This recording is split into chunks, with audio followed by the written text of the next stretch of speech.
Okay, so hello everybody. My name's Justin, Business Development Manager here at Fullerton Market, bringing to you a special class on the moving average indicator. All right, so I'm sure some of you have traded before, and some of you have gone online, and you might have read about MAs or moving averages. And I'm sure if you've joined any forex groups, or you've seen anything about forex, you've seen some moving averages, and you're here because you want to learn about moving averages and how it can help you better your trading. All right, so without further ado, let us begin. All right, so first of all, what is a moving average? All right, basically, this is what the moving average is. A bunch of lines that you can see on your forex chart. All right. Now there are so many lines and they can mean so many different things, and they represent so many different values. All right, and it can actually become quite problematic for traders, since they don't really know, am I using the right moving average, or these lines are intersecting, or these lines are here. What do they mean? How can I use them? All right.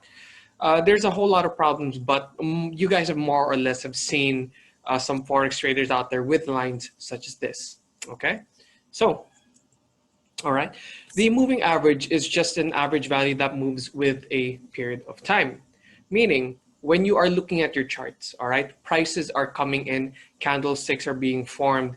This is data. All right, this is data that we can use to our advantage. All right, through the moving average, we can then take the average of these prices over a selected period of time, which should tell us, all right, is the market moving up? Is the market moving down?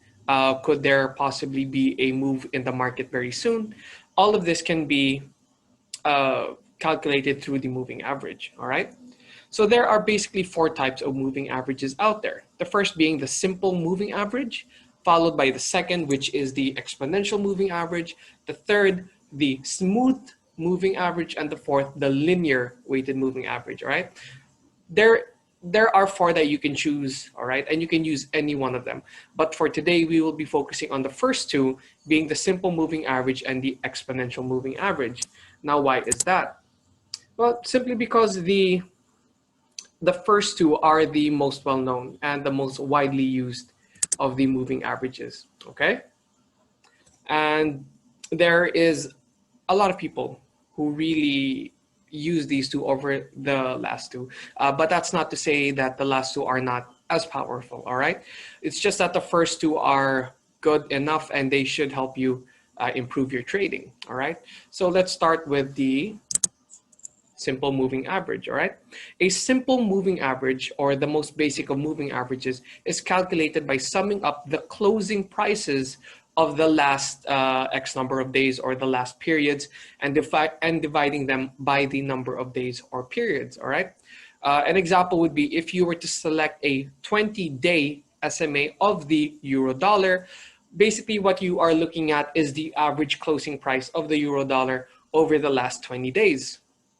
Okay, do take note that SMA, simple moving average, and MA, moving average, is interchangeable. Okay, if you're talking to other forex traders out there and you say, oh, I'm using 20 MA, they more or less have an idea that you are talking about simple moving average and not the others. Okay, so to actually access the SMA, right, there are a few ways to go about it.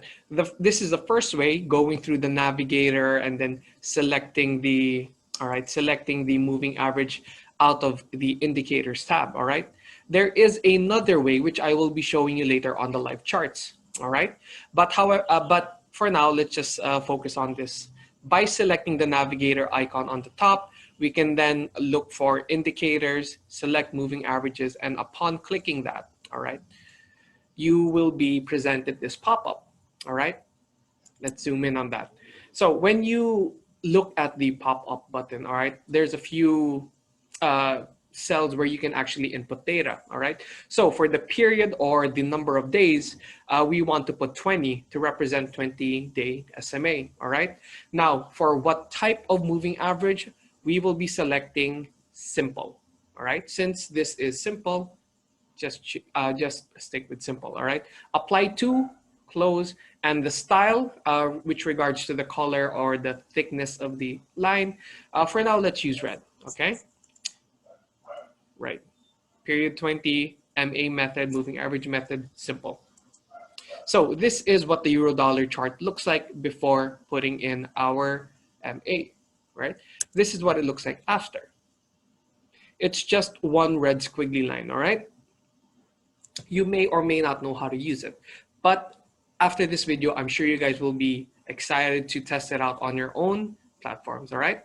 So this is the 20-day SMA on the euro dollar. Do take note that whatever chart you have open, be it the dollar yen or the AUD USD, all right? If you have these open and then you select the moving average, it will automatically assume that you are selecting the moving average for that currency pair, all right? You can't open, let's say, the euro dollar moving average while you have the AUD one open, all right? Select one first before inputting your MAs, all right? So after the SMA, we have something known as the EMA, or the exponential moving average. The exponential moving average calculates the average of a series of numbers using a weighting multiplier, all right? So friends, it is exactly like the SMA except for one tiny detail, all right? The SMA, for example, it just takes the 20, all right? If you put 20, it just takes the 20 closing prices of the 20 previous days divided by 20, that's it, all right? The EMA, however, does that. It also looks at the 20, but it gives much more emphasis or value or weight to the much newer data, okay? Much newer data. The reason why this happens is because people believe that since data coming in now is much more relevant to data that was presented 2 weeks ago, all right, we should give more importance to that data today. Okay, that is why the EMA was formed. Okay, so the multiplier for weighing the EMA is referred to as the smoothing factor. All right. In case you're wondering, there is actually a formula that you can use. All right. However, how many of us actually have the time to, write it down, compute on our own, and then make our decisions based off of that? Right. It doesn't make sense. We're using the MT4. Everything is automated. We don't have to do this. All we have to do is do the same thing, open the navigator, and then just select moving average. We don't have to do any computations. But, if you want to, have a look at the computations, here it is, all right? You can write it down, whatever. However, I'm here to tell you that though it's nice to know what goes into the calculations, let's just make life easier for ourselves and just rely on the MT4 to do it for us, okay? So navigator, moving averages. All right. So earlier we did the same thing, except we chose simple for the MA method. As you can see right now, the period is still the same, 20, except that we have changed simple to exponential, okay? So this is what the 20-day EMA looks like. Don't worry, I will show you guys what the SMA versus the EMA would look like on the same chart.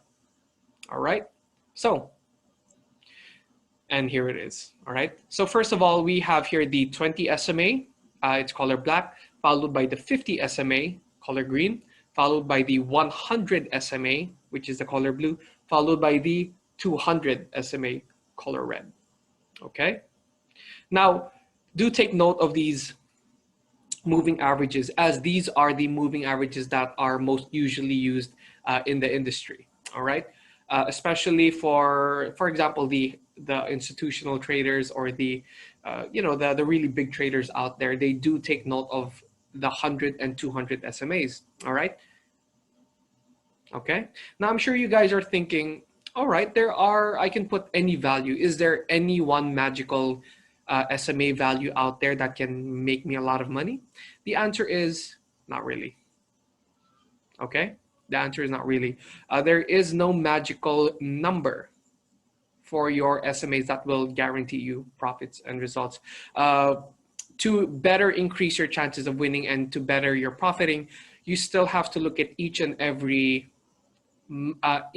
moving average and see how they work together to come up with a sort of game plan, okay? And later I'll show you guys how we can actually trade using moving averages. But for now, do take note of the 20, 50, 100, and 200 because these are the most widely used moving averages. Since they are so widely used, more or less this is what people will see, and if it's time for them to, let's say, enter a long or a short, well, you can hop along and join them, all right? So 20, 50, 100, and 200. Now, this next slide will show you what they look like as EMAs, all right? And here we go. So I'm gonna go back to the SMAs for a second, all right? Now the EMAs. SMAs, EMAs. One more time. SMA and EMA. I'm sure you guys have noticed that the lines have more or less moved, all right? To give you guys a concrete example, if you look at the 50 SMA here to the right, where it was intersected by this 20 SMA and this area that is very close to the 100 SMA. If you look at this area right here on the SMAs and we move to the EMAs, you can see that the green line and the black line have actually touched. Okay, they have touched. All right. Now, this is because of a few factors, all right? The 20 SMA is very, very broad, sorry. It's quite broad, right? It's very basic and it just takes the value itself without giving importance to newer information. Meaning, all else the same, the EMA would definitely look different simply because it gives more value to recent data, okay? As you can see here, the EMA is much smaller, all right? You can also say that the EMA is much more accurate simply because it gives a weighted opinion. It gives better weight to newer information, all right, versus the SMA, all right? Another thing that you guys might notice is that the 20 and 50 SMA follow the candlesticks much more closely than the 100 and 200, all right? This is because 100 and 200 SMAs, all right, 100 and 200 SMAs, the value is quite large since they're going way back. If the value is going way back, we don't know perhaps in the, for example, the first EMA out of the 200 is quite a large value, all right, or a quite low value. Now this will skew the 100 and 200 EMA. It will still remain relatively close to the candlesticks. However, the 100 and 200 EMA are generally much wider compared to the 20 and 50, all right? At the same time, just by the merit that the 100 and 200 EMA and SMA has a lot of value, it's much better if you use them on a higher time frame, all right? Or if you're trading, this is more of a long-term thing versus the 20 and the 50, which are relatively shorter, okay?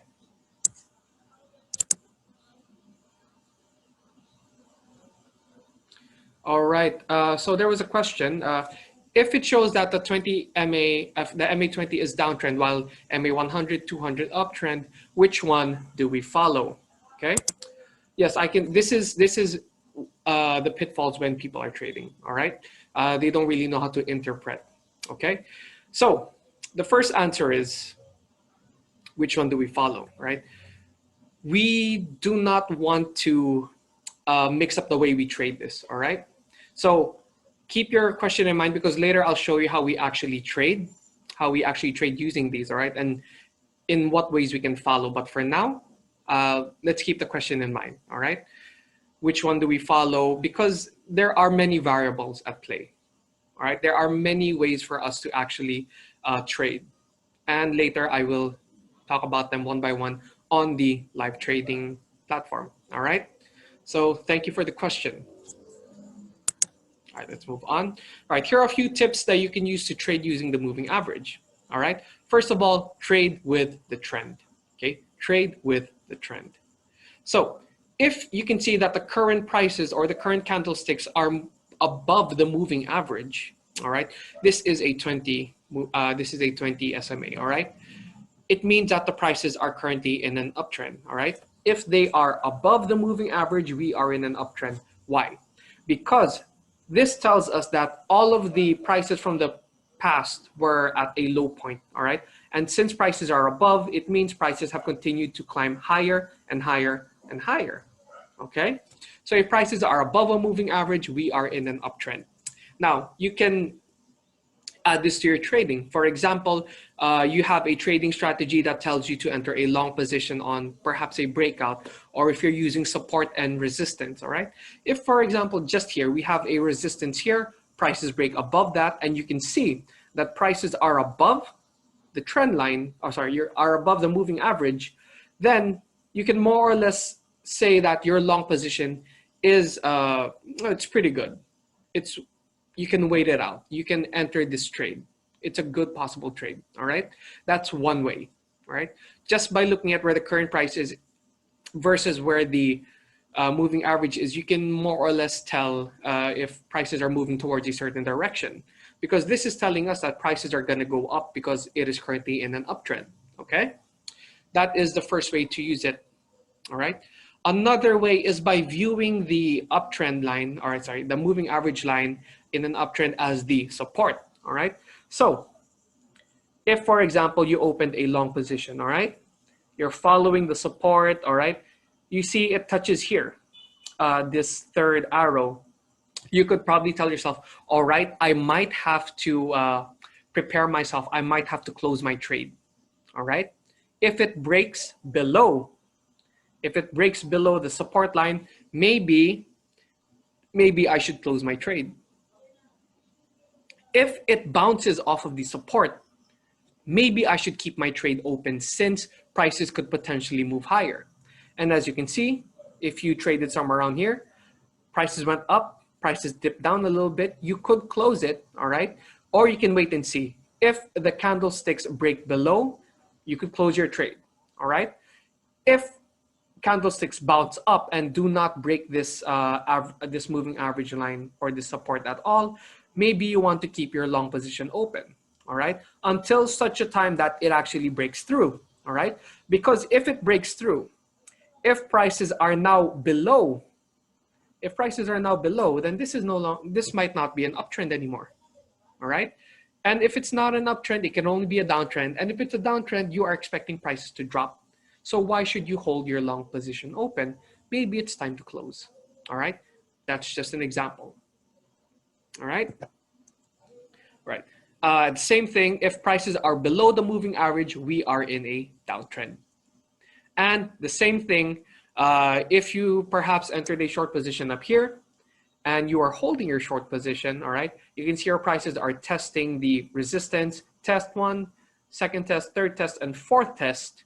However, not really continuing above, you might want to hold your trade, all right? Same thing with the uptrend, all right?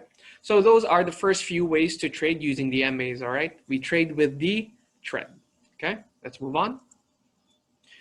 The other way to trade using MAs is through crossovers, all right? Through crossovers.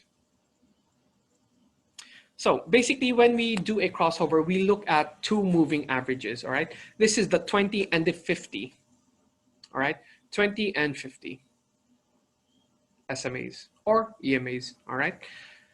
Once there is an intersection, all right? Once there is an intersection, generally you should be looking at the shorter one. This is 20, all right? This is 20, this is 50. The green is 20, the red is 50.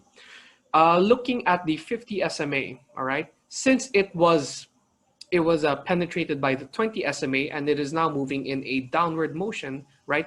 From above, it broke down. It could signify that prices are moving down, all right? You could enter a short position. Oops, you can enter a short position based on this breaking, all right? Here it broke up. You could enter a long position here. It broke down here again. you could enter the short position once again. Okay, you could enter the short position here all the way until here where prices intersect once again, and you could possibly close your trade right here. Do you guys see the logic here? Right? So the 20 SMA broke down, it crossed over the 50 SMA in a downward motion, all right? Indicating that prices could be moving down. Prices did move down, you're holding your trade, and you don't really know when to get out, all right? Then you see that prices start to, prices come a little closer. There is a potential for prices to actually break above, okay? You can close your trade here simply because the candlesticks are already above, indicating that we are now in an uptrend. Or you could have closed it at this point because the 20 SMA has now crossed over the 50 SMA, all right? Indicating that the market will now be moving upwards instead of continuing its downward descent, okay? So prices do move up and then they intersect here once again. Because of intersection, you might want to close your long position and get ready for a short position, okay? Or the other reason could be because that the prices are now currently below. Right here, you can see the prices have started to go below, meaning we might be entering a downtrend, okay? Clear so far? All right. So when moving averages cross over when they cross over each other, right? Crossover. This tells you that there is a potential reversal in the market, all right? So another way to use this is take a look at the previous, all right?